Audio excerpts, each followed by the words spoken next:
네, 오늘 코로나19 상황 백순영 가톨릭대 의대 교수 장혜찬 시사평론가와 집중 분석해 보겠습니다. 어서 오세요.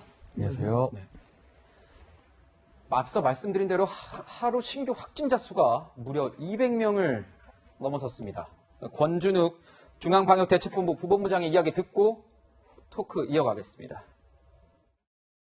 3일간의 연휴 동안 거리 두기가 제대로 안 지켜진다면 더 늘어날 수도 있고 또 전국으로 확산될 가능성도 배제할 수가 없습니다. 까딱하면 우리의 방역망 그리고 의료 시스템이 감당할 수 없을지도 모릅니다. 방역당국은 혹시나 붕괴될지도 모르는 뚝 위에 선 마음으로 총력 대응하고 있습니다. 네, 먼저 평론가님께 여쭙겠습니다. 오늘 상황 한번 좀 정리 좀 부탁드릴게요. 네, 16일 같은 경우 총 신규 확진자가 279명을 기록하게 되었는데 주목할 것은 해외 유입 신규 확진자 같은 경우는 12명에 불과하고요. 예. 지역 발생이 267명이라는 점입니다. 이 중에서도 수도권 발생 확진자가 245명인데요. 서울 같은 경우는 이제 세 자릿수 넘는 신규 확진자를 보여지게 되면서 140명을 넘기게 되었는데 코로나19 사태 이후 처음이라는 발표가 있던데요. 네, 서울시에서 긴급 브리핑을 했습니다. 코로나19 사태 발생 이후 처음으로 서울시의 신규 확진자, 지역 발생 확진자가 이 세 자릿수를 넘어가게 된 것이고 이는 지난 3월 10일 서울에서 확진자가 가장 많았을 때보다 3배 이상 급증한 수치인데 지난 3월 같은 경우는 기억하시겠지만 구로의 콜센터에서 집단 감염이 발생했었습니다. 그런데 오늘 같은 경우는 그 구로 콜센터 사태 때보다 서울에서만 확진자가 3배 넘게 나왔기 때문에 전국적인 상황은 그때와는 비교할 수 없지만 서울이나 수도권만을 놓고 보면 어떻게 봤을 때 코로나19 발생 이후 가장 심각한 지경에 와 있는 것은 아닌가 경계심을 다시 한번 고추 세워야 될 그러한 상황임은 분명해 보입니다. 네, 저희가 앞서 시작할 때 권준욱 부본부장의 이야기를 듣고 시작했는데 이런 멘트가 있었습니다. 두 귀에 선 마음으로 총력을 대응하고 있다. 두 귀에 선 마음이다. 그만큼 심각하다는 내용인데 교수님께서 보실 때 지금 수도권 상황 어떻습니까? 우리가 지난 날을 돌아보면 2월 18일 날 31번 환자가 나왔었는데 이 신천지발이 2월 29일 날 909명이었어요. 네. 근데 이건 전국적으로 909명이었고 사실은 서울 수도권은 그렇게까지 많지 않았었거든요. 근데 이때 상황을 보면 사실 동선을 쫓아가지 못할 만큼 환자가 많았던 건 사실이에요. 근데 역시 대구 경북 지방이었기 때문에 인구가 3,400만 정도였는데 지금 서울 수도권인 경우에 있어서는 인천까지 합치면 2,500만 정도가 되거든요. 전 국민의 절반 네, 가까이 그러니까 되는 이 거죠. 확산 속도가 이게 굉장히 빨라질 수가 있고 또한 일일 생활권이기 때문에 서울서부터 지방까지 하루면 누구나 다 갈 수 있는 상황인데 뭐 2-3시간이면 가죠, 부산까지도. 그런데도 불구하고 지금 연휴가 또 끼어 있기 때문에 또 휴가철이고 아이들도 방학이고 여러 가지 조건이 지금 굉장히 악조건이긴 하지만 실제 지금 숫자는 굉장히 공포스럽게 보이긴 하지만 우리가 지금 나와 있는 상황들은 교회발로부터 시작해서 뭐 시장이라든지 뭐 여러 가지 광범위하게 넓게는 있지만 아직까지는 방역당국의 통제 범위 안에 있다고 볼 수가 있는데 예. 사실은 우리 국민들이 이번 주말 방역 개인위생수칙을 잘 지키지 않으면 이것이 이제 전국적으로 퍼지게 되면은 지금 200-300명 수준이 아니라 뭐 800-900명 수준으로 가면은 우리가 지금 하고 있는 K방역, 즉 빨리 발견하고 빨리 진단하고 격리하는 치료하는 이 상황이 안 될 수가 있는 것이기 때문에 또 의료체제도 붕괴될 수 있는 가능성도 있지 않습니까? 그래서 아주 일촉즉발의 아주 간당간당한 상황인 것은 확실히 맞습니다. 굉장히 위기 상황이라는 점을 좀 분석해 주셨는데 지금 이제 한 사람이 감염시킬 수 있는 환자를 뜻하는 재생산 지수죠. 이 수도권에서 굉장히 높은 걸로 나타나요, 교수님. 예, 얼마 지난달 말까지만 해도 이것이 뭐 0.8 이 정도였었는데 이것이 지금 1.5를 넘어가서 1.8까지 늘어났거든요. 네. 이 한 단계 사회적 거리 두기를 한 단계 올릴 수밖에 없는 상황까지 올라가는 확산 속도라고 볼 수가 있는 것이죠. 이게 대유행을 대유행이었을 때는 3.5까지도 올라간 적은 있습니다만은 사실은 그런 데까지 올라갈 정도는 아닌 것으로 보이고요. 네. 지금 상황에서는 이 숫자를 줄일 수는 있을 것으로 보이지만 사실 더 줄일 수가 없는 부분이 우리 지역사회 내에서의 깜깜이 감염이 예, 깜깜이요. 네. 그것은 지금 14%를 14.3%까지 넘어가고 있거든요. 더 많이 늘어날 겁니다. 지금 다 잘 모르는 경우에는. 그렇기 때문에 이것들을 줄이기 위해서는 여러 가지 선제적인 방역 조치 또 우리 국민들의 방역수칙 준수, 개인위생 준수 이것이 굉장히 중요한 시기라고 보겠습니다. 네, 평론가님. 이렇게 지역 감염이 계속 늘어나고 있다는 것에 대해서 질병관리본부는 이유가 뭐라고 얘기하고 있습니까? 네, 정은경 본부장이 밝힌 바에 따르면 코로나19 같은 경우는 이제 무증상이나 경증 감염자들이 이 발병을 시키는 경우가 상당히 많은데 지금 같은 경우 최근 들어서 이 코로나19에 대한 이 국민적 경각심이 다소 낮아지면서 집단적으로 모이는 모임이 늘어났다는 거죠. 네. 만약에 이 경증이나 무증상 감염자가 있어도 방역 수칙을 잘 지키면서 사회적 거리두기를 엄밀히 준수하게 되면 이 사람들이 다른 사람과 접촉할 확률이 낮아집니다. 최근에는 교회나 소모임 그리고 이제 식당에 가봐도 예전에 비해서 굉장히 많은 사람들이 번화가에 모여 있는 것을 볼 수 있잖아요. 네. 결과적으로 이 경증, 무증상 감염자들이 이 집단 모임에 참여하게 되면서 동시다발적으로 감염 사태가 확산되었던 것이 원인인 것 같다면서 정은경 본부장이 지적을 한 바가 있는데, 그렇다면 지금부터라도 이 사회적 거리두기를 다시 강도 높게 끌어올려서 이미 발생한 사람들뿐만 아니라 또 아직 당국이 파악하지 못한 무증상 감염자들이 집단 모임에 참여할 수 없고 혼자서 거리두기를 지키게 하는 것이 2차 유행을 차단시키는 유일한 방법이 아닌가 싶습니다. 또 교수님, 지금은 사실 이 수도권 확산이요. 과거에 이제 대구의 집단 감염하고는 또 어떤 차이가 있는지도 설명 좀 해주시죠. 예, 대구의 경우에 있어서는 일단 신천지 발이었기 때문에 예. 신천지를 중심으로 해서 그 교인들의 접촉자를 시간이 걸리더라도 계속 찾아가면은 통제할 수가 있었어요. 네. 근데 지금 상황은 그렇지 않은 것이 우리가 좀 전조징후가 있긴 있었습니다. 이 강남의 커피숍이라든지 사무실 발로 상당히 많은 우리가 감염을 알 수 없는 환자들이 발생을 했었거든요. 네. 그리고 이것들이 이제 이 용인이라든지 고향에 있는 교회들을 통해서 발생하기 시작하면서 또 서울 시내에 있는 시장이라든지 또는 롯데리아라든지 이런 데에서 계속 발생하는 것들이 사실 심상치 않았었는데, 이것이 전부 지역사회 내에서의 무증상 감염에 의한 전파가 어느 정도 이루어진 다음에 환자가 나오기 시작하니까 이게 폭발적으로 나온 것이고, 특히 이 사랑제일교회인 경우에 있어서 위험한 것이 이 교인들이 서울 시민들만 있는 것이 아니고 전국적으로 전국적으로. 신도들이 있고, 예. 더구나 이분들이 집회를 또 자주 참석을 하시거든요. 그럼 집회에서 감염이 된 후에 전국적으로 다시 흩어지게 되면은 이게 굉장히 신천지발 두 번째 신천지가 나올 수도 있는 상황이기 때문에 이 역학조사라든지 이런 데에 잘 협조를 하시고 또 명단도 잘 내셔야 되는데, 이게 비슷한 상황인 것이 그런 것들에 대한 굉장히 비협조적이기 때문에 이것이 굉장히 우려가 되고, 그 이외의 교회들에 있어서도 소규모 모임 같은 것들이 이제 풀어진 다음에 이것이 2주일 후에 지금 한 20일 정도 됐거든요. 그 이후에 집중적으로 발생하는 것이 역시 이 교회에서의 모임이 제일 문제라고 생각합니다. 교회의 어떤 예배와 소모임을 중심으로 이 감염, 확진자가 더 늘어난 것 같다라는 분석을 해주셨는데, 뭐 깨진 유리창의 법칙이라고 할까요? 이런 전조 증상들이 다 있었는데 저희가 그냥 그거를 넘기고 일상화된 것처럼 그냥 넘긴 것도 문제가 된 것 같습니다. 그리고 아까도 짚어봤지만 수도권에서 대규모 집단 유행으로 이어질 수 있다는 게 보면은 이 깜깜이 환자의 비율, 이거 아까 좀 다시 한번 좀 설명을 해주세요. 깜깜이 환자의 비율이 사실은 7월 말까지만 해도 6%대에 불과했어요. 그런데 그 7월 달에 6%라는 것이 사실은 좀 문제가 있었던 것이, 그때 전체 환자 수를 보면 외국인 환자가 굉장히 많이 늘어났었거든요. 네. 그렇기 때문에 그 퍼센트라는 것이 사실 그거보다 더 높았던 게 분명해요. 근데 그 이후로 계속 늘어서 지금은 14.3%까지 올라갔거든요. 이것은 많은 그 감염 원두를 알 수가 없고, 결국은 지역사회 내에서 많은 사람들이 감염이 되면서 점점 늘어나고 있는데, 우리는 무증상이니까 알 수가 없죠. 본인도 모르니까. 네. 그리고 무증상으로 끝나는 사람들도 굉장히 많겠죠.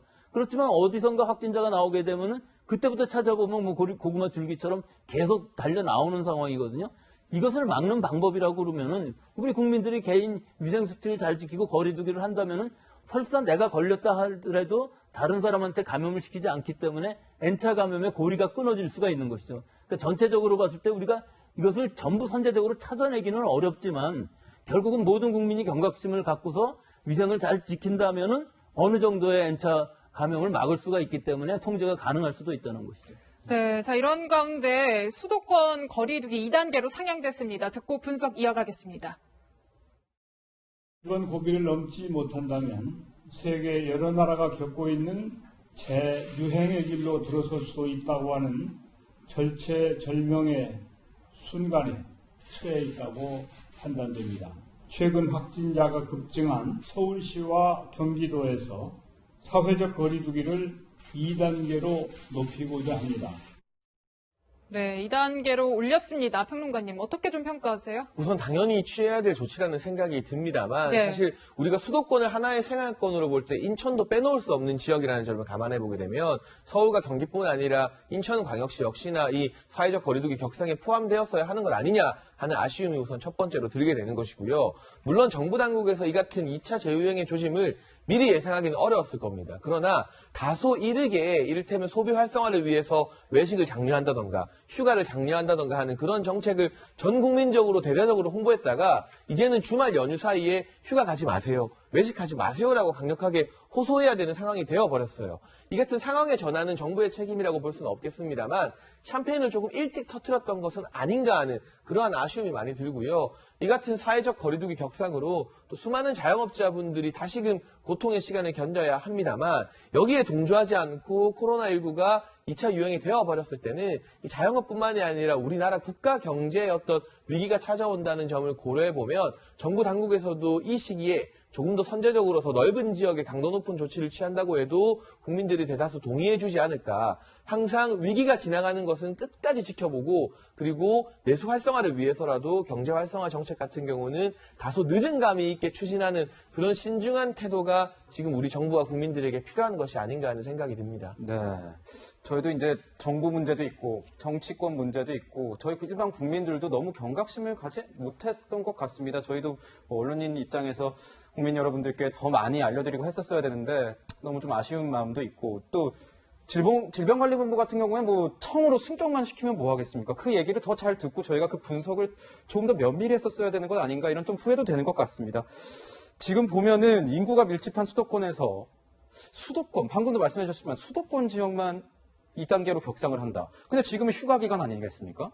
전국에서 지금 왔다 갔다 하시고 뭐 이동량도 많고 하는데 이게 방역에는 도움이 이 정도로만 해도 괜찮은 건가요? 물론 더 강력한 조치를 취하면 좋겠죠. 지금 이 2단계라는 것도 완화된 2단계거든요.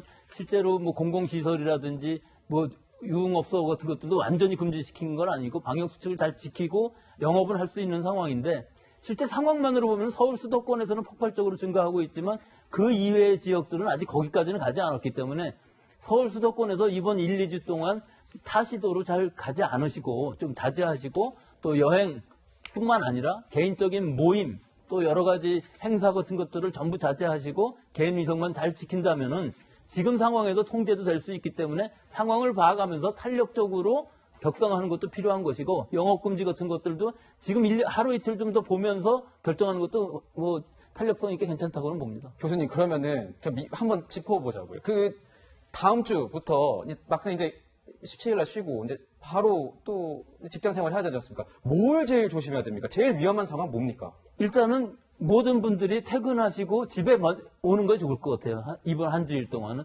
또 개인적인 만남, 식사 이런 것들을 전부 하시지 마시고 또 문제는 아이들이 지금 방학인데 19일부터는 PC방도 고위험 시설로 들어가게 돼 있거든요.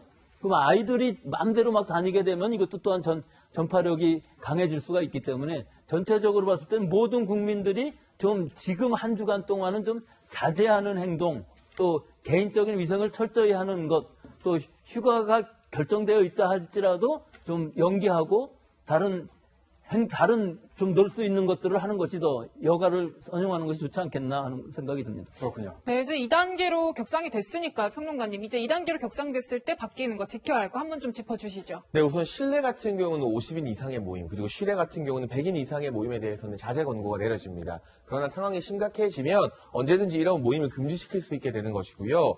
그리고 이제 핵심 방역 수칙이 의무화되는 이 기관들, 모임 장소들이 늘어나게 되는데 식당과 도서관, 또 결혼식장, 장례식장, 목욕탕과 수영장 등에 대해서는 방문객의 명부 관리를 해야 되고 마스크를 반드시 착용해야 되고요. 방문한 사람들 2m 거리두기를 지키도록 하는 방역 수칙이 의무화됩니다. 또 종교시설 같은 경우는 정규 예배와 미사, 법회만 허용되지 나머지 소모임이나 식사 모임 같은 경우는 전면 금지가 되는 것이고 스포츠 경기 역시 관중이 들었다가 이제 다시금 무관중 경기로 돌아가게 됩니다. 또 학교 같은 경우도 등교 인원을 3분의 1로 줄이게 되면서 일부 필요에 따라서는 온라인 수업이 다시금 활성화될 그러한 가능성도 생기게 되면서요. 여러 가지 조치들이 과거와는 또 달라지게 됩니다. 저희가 이 얘기를 2번, 3번 계속 해드리는 이유는 그만큼 100번을 강조해도 이거는 진짜 부족하지가 않습니다. 진짜 조심하셔야 됩니다. 이번 주 정말로 좀 위험한 상황이 올 수도 있으니까요. 이번 한 주만큼은 정말 조심하셨으면 좋겠고, 여기서 어제 도심 집회 상황 좀 짚어봐야 될 것 같습니다. 비가 내리는데도 집회 참가자들이 광화문에 모였습니다. 어제 아마 영상들로 많이 보셨을 겁니다. 지금 영상을 한번 볼까요? 저렇게 그 경찰 폴리스 라인을 뚫고 나오는 집회 참가자들의 모습도 보이고요. 어제 보수 성향 이런 단체들이 8.15를 맞이해서 도심 집회를 연 것으로 지금 보이는데, 이게 사실상 지금 보면은 뭐 2m 거리 두기도 힘든 것 같고, 일부 참가자들 마스크 안 꼈던 것 같습니다. 이런 상황 보실 때, 전문가로서 보실 때 어떻습니까? 이게 이 정도 집회라고 그러면은 절대로 거리두기가 되지를 않습니다. 또 장기간에 또 고령자들도 많고요. 저 잘 보시면은 구호를 계속 외치시거든요. 네.